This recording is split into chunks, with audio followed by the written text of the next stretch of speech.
ارے بندہ، تو مجھ سے کیوں پوچھتے ہو کہ کیا طاقت ہے درود کی؟ تو خود پڑھ درود، دیکھ طاقت درود کی۔ علامہ اقبال نے کیا خوب فرمایا، محمد کی محبت دین حق کی اول شرط ہے، اس میں اگر خامی ہو تو سب کچھ ناکام ہے۔ الصلاۃ والسلام علیک یا رسول اللہ وعلی آلک واصحابک یا نور اللہ۔ آج میں اس ویڈیو میں آپ لوگوں کو ایک درود پاک کا سب سے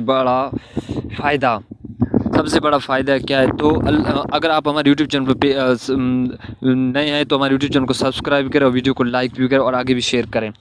درود پاک کا سب سے بڑا فائدہ یہ کہ درود پڑھنے والے کو محبت رسول صلی اللہ علیہ وسلم نصیب ہوتی ہے، اور یقین کرو یہ محبت دنیا میں قبر میں بھی قیامت تک ہماری نجات کا ذریعہ بنے گی۔ دیکھو، دو چیزیں تو کثرت اور محبت، اور درود پاک سے کثرت سے پڑھو، دو چیز کثرت سے درود پاک پڑھو، عمل میں نیکوں کا بے پناہ اضافہ ہوگا۔ لیکن اگر محبت سے درود پڑھو گے تو روحانی سفر بھی بے مثال ترقی ملے گی۔ اگر بارگاہ عزت میں، بارگاہ رسالت میں درود کی تعداد نہیں ہے، محبت دیکھی جاتی ہے۔ ارے فائدہ تو کیفیت سے ملتا ہے، جب کیفیت مل لگنے تو پھر دل صحیح راہ رہنمائی کرے گی۔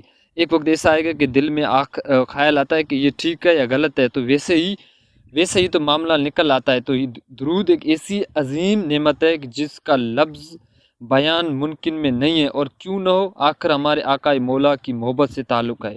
درود پاک اللہ کریم سے دعا ہے، اور کہ ہم اپنے محبت کے ساتھ درود پاک پڑھنے والے اللہ بنا دیتے ہیں۔ اللہ کریم ہم سب کو درود پاک کی محبت نصیب فرمائے، آمین ثم آمین۔